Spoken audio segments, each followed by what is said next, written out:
प्यारे बच्चों नमस्कार। आप सभी का स्वागत है आपके अपने पसंदीदा YouTube channel dream study point में। तो आज के इस वीडियो क्लास में बिहार बोर्ड के क्लास 7 के इतिहास के अध्याय 1 है कब, कहाँ और कैसे। तो इसके अभ्यास के सभी प्रश्नों का संपूर्ण हल करने वाले हैं। तो चलते हैं इसके पहले प्रश्न पर। पहला प्रश्न दिया हुआ है, प्रौद्योगिकी किसे कहते हैं? तो इसका उत्तर होगा, मानव जीवन को बेहतर और उन्नत बनाने के लिए विज्ञान के सिद्धांत पर आविष्कृत विभिन्न कल पुर्जा और मशीनों का खेती और कल कारखानों आदि में उपयोग प्रौद्योगिकी कहलाता है। 2 नंबर प्रश्न है, आज सिंचाई के लिए किन किन साधनों का इस्तेमाल किया जाता है? इसका उत्तर होगा, आज सिंचाई के लिए नहर, पाइप, नलकूप, कुआं आदि का इस्तेमाल किया जाता है। नलकूप या तो तालाब से पानी खींचने के लिए डीजल इंजन या बिजली का उपयोग कर पंप चलाते हैं। 3 नंबर प्रश्न है, मानचित्र 2 में दिखाए गए प्रमुख राज्यों की सूची बनाएं। इसका उत्तर होगा, मानचित्र 2 में दिखाए गए प्रमुख राज्य हैं गजनी, कश्मीर, सिंध, मुल्तान, कच्छ, गुजरात, अहमदनगर, बीजापुर तथा बंगाल। अगला प्रश्न है, मानचित्र 1 तथा 2 मानचित्र में आप क्या अंतर पाते हैं? इसका उत्तर होगा, दोनों मानचित्र के अवलोकन के बाद हम यह अंतर पाते हैं कि मानचित्र 1 में जहां शासक क्यों को प्रमुखता दी गई है, शासक वंशों को प्रमुखता दी गई है, तो मानचित्र में राज्यों को प्रमुखता दी गई है। मानचित्र 1 में श्रीलंका को दिखाया गया है, उसके बदले मानचित्र 2 में अफगानिस्तान के कुछ हिस्सों को दिखाया गया है। अगला 5 नंबर प्रश्न है, मध्यकाल में कौन कौन से खाद्य पदार्थ हम आज भी खाते हैं? उस दौर में आम लोग क्या पहनते होंगे? तो इसका उत्तर होगा, शासक और उसके करिंदे धनी व्यापारी और ग्रामीण लोगों के खान पान में सदा से अंतर रहा है। वह मध्यकाल में भी था और आज है। मध्यकाल के राज्य परिवार तथा संपन्न लोग जहाँ पुलाव, बिरयानी, कोरमा, फिरनी, अंगूर आदि खाते थे और सो आज भी खाते हैं। गाँवों में खाने की वे वस्तुएं होती थी जो लोग उपजाते थे। चावल का मौसम रहा तो चावल और गेहूं का मौसम रहा तो रोटी खाना। मध्यकाल में भी और आज भी। आज अमरूद, केला, शकरकंद तब भी खाते थे और आज भी खाते हैं। उस दौर में हिंदू और मुसलमान के पहनावे में अंतर था। हिंदू जहाँ धोती पहनते थे वहीं मुसलमान लुंगी पहनते थे। गंजी कुर्ता दोनों धर्म के लोग पहनते थे। आज वह भेद मिट चुका है। हिंदू भी लुंगी पहनने लगे हैं और ग्रामीण मुसलमान धोती पहनते हैं। बहुत दिनों तक साथ साथ रहने के कारण दोनों के खान पान और पहनावा में बहुत अंतर नहीं रह गया है।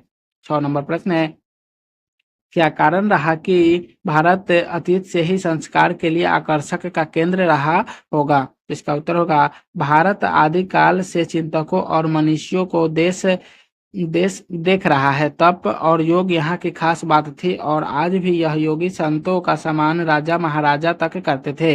यहाँ के विद्वानों की धाक विश्व भर में थी। ऋषि दंडायन से बात करके सिकंदर अवाक रह गया था। सिकंदर का गुरु अरस्तु ने उसे बताया था कि भारत विजय को जा रहे तो वहाँ के ऋषियों से आशीर्वाद लेना। लौटते समय मेरे लिए तुलसी का पौधा तथा गंगा जल अवश्य लाना। विश्व में ही एक ऐसी नदी है जिसका जल में कभी कीड़े नहीं पनपते, चाहे वर्षा वर्ष वर्ष रखे हो। भारत के प्रायः हर संभ्रांत घर के हरिद्वार, ऋषिकेश से लाया गंगा जल संजो कर रखा जाता है। मरते समय लोगों के मुंह में गंगा जल, तुलसी पत्ता देना लोग आवश्यक मानते हैं। यहाँ की भूमि उपजाऊ है। एक ही देश में सभी मौसम का आनंद लिया जा सकता है, वह भी एक ही समय में। खाने की कोई ऐसी वस्तु नहीं है जो भारत में नहीं उपजती हो। कुछ फल और वन्य पशु ऐसे हैं जो केवल भारत में ही मिलते हैं। 7 नंबर प्रश्न है, वैसी वस्तुओं की सूची बनाइए जिसे हवन में डाला जाता है।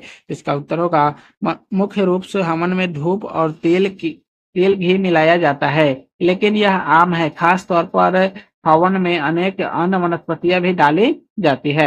8 नंबर प्रश्न है, हिंदू धर्म में देवी देवताओं के प्रति आस्था व्यक्त करने की अलग अलग तरीके या पद्धतियों संप्रदाय कहलाती है, व्याख्या करें। इसका उत्तर होगा, हिंदू हिंदू धर्म कालांतर में 3 संप्रदायों में बट गया है और तीनों में आराध्या देवी देवता में भिन्नता आ गई।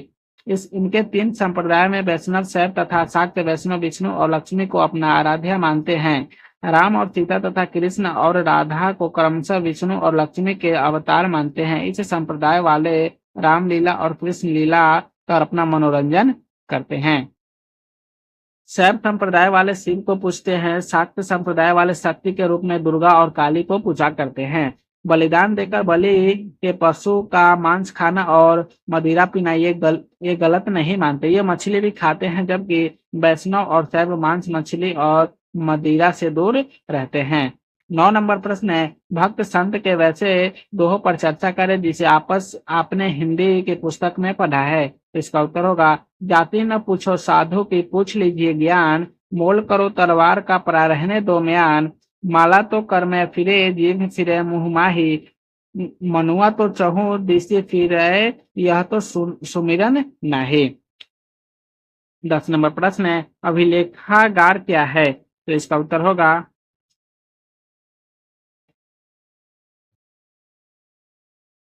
इसका उत्तर हो जाएगा अभिलेखों को जहां सुरक्षित रखा जाता है उसे अभिलेखागार कहते हैं। खास तौर पर अभिलेखागार से तात्पर्य यह लगाया जाता है जहां सरकारी अभिलेख रखे जाते हैं, लेकिन कभी कभी महत्वपूर्ण पांडुलिपि भी यहाँ रखी जाती है जो सरकारी न होकर शैक्षणिक और सामाजिक होती है। अभिलेखागार राष्ट्रीय भी होता है और राज्यों का भी। अकबर के बाद से अभिलेख रखने की परंपरा चली।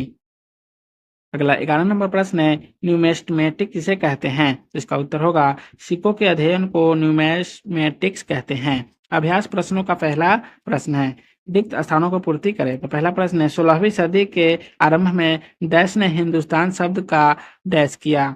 तो बाबर ने वस्तुतः संपूर्ण उपमहाद्वीप के लिए किया था हिंदुस्तान शब्द का प्रयोग। दूसरा है, डैश एक विशेष प्रकार की फारसी इतिहास है। तो तारीख उल हिंद एक विशेष प्रकार की फारसी इतिहास है। तीसरा, डैश लोगों के द्वारा भारत में एक नए धर्म का आगमन हुआ।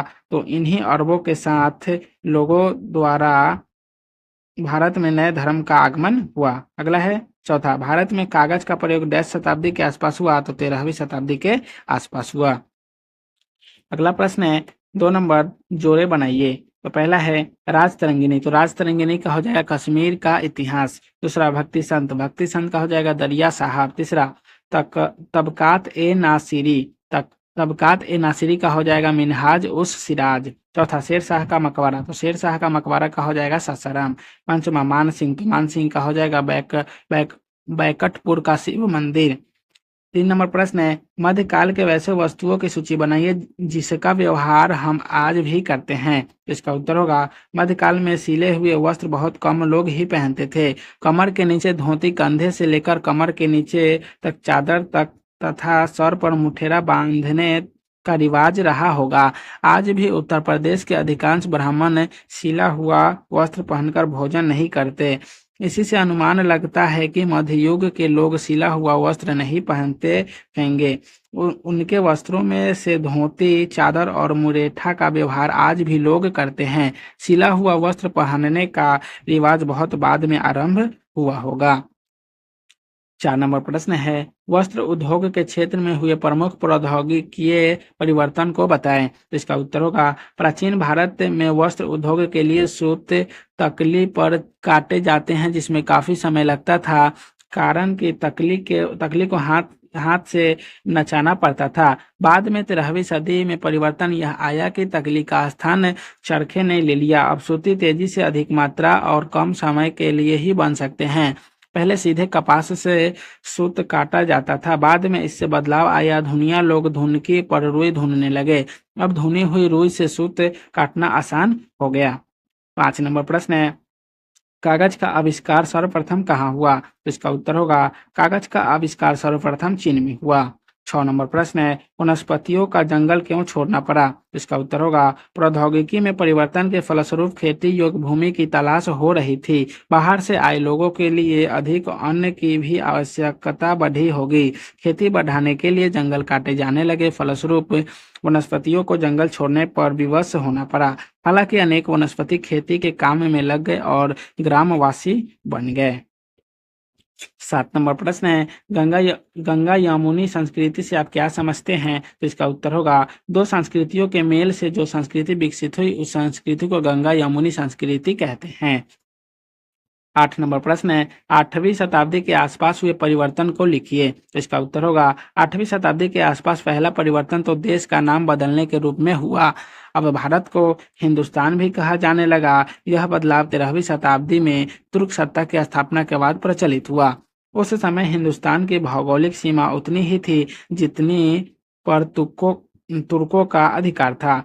मुगल काल में अकबर से लेकर 17वीं शताब्दी तक औरंगजेब ने हिंदुस्तान की सीमा में काफी विस्तार किया। कृषि के साथ साथ उद्योग धंधों में भी बदलाव आए। 9 नंबर प्रश्न है, क्या प्राचीन काल की तुलना में मध्यकाल के अध्ययन के लिए ज्यादा स्रोत उपलब्ध है? इसका उत्तर होगा, हाँ, प्राचीन काल की तुलना में मध्यकाल के अध्ययन के लिए आज ज्यादा स्रोत उपलब्ध है। ये स्रोत अनेक लेखक और इतिहासकारों द्वारा लिखे गए लेख और इतिहास है।